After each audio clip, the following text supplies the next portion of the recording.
Bonjour à tous et bienvenue à cette nouvelle édition de la revue de la presse camerounaise. Et le périple de ce jour, nous le démarrons avec Cameroun Tribune qui parle de médias et présidentiels. L'impératif de responsabilité nous est présenté à la grande une. Le rôle central de la presse durant le processus électoral était au centre d'une table ronde organisée hier à Yaoundé par Elections Cameroun sur le droit à l'information. Cet échange franc a été l'occasion d'interpeller à nouveau les journalistes contre les dangers de la désinformation et sur l'exercice du métier dans le strict respect des règles éthiques et déontologiques. L'information est à retrouver aux pages spéciales de Cameroun Tribune, notamment les 7 à 10.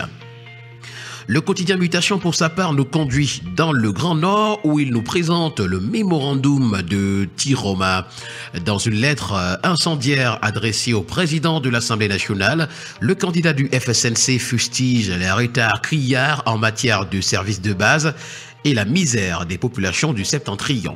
Il fait observer que Paul Biya n'a reçu aucune élite du Grand Nord en audience depuis plus de 5 ans. L'ancien ministre de la Communication réitère que Paul Biya n'est plus en capacité d'exercer la fonction présidentielle. C'est une information ce matin à retrouver à la page 7. En page 5, le quotidien Mutation revient avec l'affaire Martinez-Zogo avec des témoins qui brisent le silence. Et puis présidentielle 2025 à retrouver en page 6. C'est l'ONU qui dénonce des exclusions et violations des droits humains. Toutes ces informations ainsi que bien d'autres, vous les aurez en parcourant les colonnes du quotidien Mutation. Le quotidien régional d'information du Nord Cameroun, l'œil du Sahel de Guy Baïgatama nous conduit également dans le Grand Nord ce matin en nous parlant du brûlot de Tiroma à Cavaillé Yégué d'Ibril. C'est à retrouver aux pages 4 et 5. Le quotidien L'Info à chaud pour sa part ce matin titre à sa grande une Joseph Emmanuel Ateba, Sénacom MRC. Comment est-il possible que des réunions internes du MRC qui n'a pas de candidat fassent plus peur au régime que les meetings des candidats en lice? C'est une interrogation de Joseph Ateba à retrouver ce matin. Et puis en haut de une pour restriction de l'espace civique à l'approche de la présidentielle, carton jaune de l'ONU au Cameroun. C'est à retrouver. Le quotidien bleu d'Aman Mana, Le Jour, s'intéresse au secteur des travaux publics et nous présente 110 projets routiers en examen. Sortir des sentiers battus et trouver des solutions innovantes face aux difficultés, tel est le sens de la revue qui se tient du 2 au 4 septembre du côté de Yaoundé. Nous avons également le quotidien Econews qui en parle lorsqu'il titre à sa première une 110 projets sur le grill, le MINTPI fait le bilan de ses routes en construction. Et puis, à son autre une, Econews parle d'au-delà des chiffres, le Cameroun est face aux défis budgétaires de 2026. Nous poursuivons ce matin avec le quotidien Vert Émergence qui s'intéresse pour sa part ce matin à la gestion des régions. C'est Paul Biya qui exclut l'opposition, nous renseigne le journal. En convoquant les régionales pour le 30 novembre 2025, le président de la République verrouille la gestion des régions au profit du RDPC. Une pluie de critiques nous est présentée ce matin à la page 5. Prisonniers d'opinion à retrouver en petite une, ce sont des voix qui réclament leur libération et puis lutte contre la vie chère, la Sodécoton mise à contribution.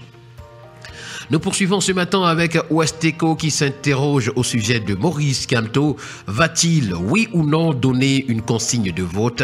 Kamto est sous la pression de la rue et de l'opinion. Ce matin, nous parlons de la santé avec le quotidien Éco-Santé qui s'intéresse à la santé mentale, le nouveau fléau du siècle. Et d'ailleurs, le Cameroun est face à l'urgence. C'est plus d'1 milliard de personnes qui vivent avec l'anxiété et la dépression dans le monde selon l'OMS. Mais dans un pays comme le Cameroun, où il y a moins de psychiatres pour des millions d'habitants, le silence et le tabou coûtent des vies. À cela s'ajoutent des infrastructures dramatiquement insuffisantes et des familles abandonnées à elles-mêmes. Ça, c'est l'information qui fait la grande une. Toujours en santé ce matin, avec le quotidien Info Plus Santé, on parle d'automédication comme un danger de santé publique. Le quotidien d'information générale et d'enquête, Le Témoin pour sa part, parle également de santé publique et de solidarité nationale ce matin. Et c'est la région du Sud qui est sous soins intensifs. Le journal Innovation, s'agissant de meeting de pré-campagne, nous fait savoir que Bello Bouba Maïgari est annoncé à Bafoussam dimanche prochain pour un meeting de plus de 20 000 personnes. Le sénateur Jean Tsoumelou, membre de l'équipe de campagne de l'UNDP basée dans la région de l'Ouest, prépare en ce moment un méga meeting du dimanche 7 septembre prochain. Un meeting qui sera honoré par la présence de leur candidat, son Excellence Maïgari Bello Bouba. Le quotidien Info Matin, pour sa part, parle de mauvaise qualité du réseau. C'est la RT qui accentue la pression sur MTN, Orange et puis Quintel. L'agence de régulation des télécommunications dirigée par le professeur Philémon Zozamé renforce dans son dispositif de contrôle afin de garantir aux abonnés un accès régulier aux communications électroniques. Aussi, de nouvelles sanctions sont-elles annoncées contre ces opérateurs pour, entre autres, non-respect de leur engagement d'investir en 2023 156 milliards de francs CFA dans l'amélioration de leurs équipements. C'est à retrouver ce matin en parcourant la page 3. Nous avons également le premier quotidien économique de la zone CEMAC, l'économie, qui en parle lorsqu'il titre ce matin « Qualité de service, la RT intensifie les opérations de contrôle sur le terrain ». La prime qualité cacao est encore brandie ce matin à la grande une du tri-hebdomadaire La Météo. 129 millions de francs CFA, c'est une somme à retrouver pour le oignon et le Nyong et Fumu, qui promettent d'ailleurs un 100% à Paul Biya le 12 octobre prochain. Le bi-hebdomadaire Diapason parle de BIAC et de BAD ce matin. Signal fort pour l'intégration monétaire et le développement est le titre qui nous est brandi.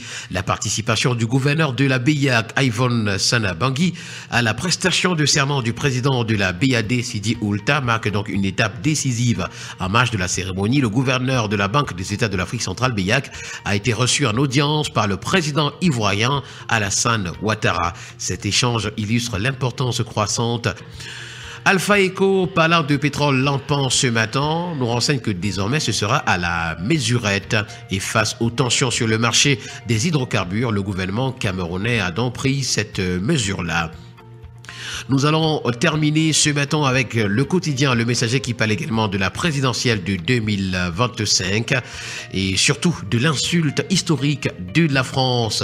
Selon le cinéaste Jean-Pierre Bécolo, un ambassadeur français qui annonce la candidature d'un président camerounais dont le mandat conduirait jusqu'à ses 100 ans est la preuve d'une souveraineté confisquée et d'un avenir verrouillé par un passé colonial qui se perpétue. Et voilà qui a permis de mettre un terme à cette autre sortie de la revue de la presse camerounaise. Merci à vous et au plaisir de vous retrouver demain pour une autre sortie. Bonne journée à tous.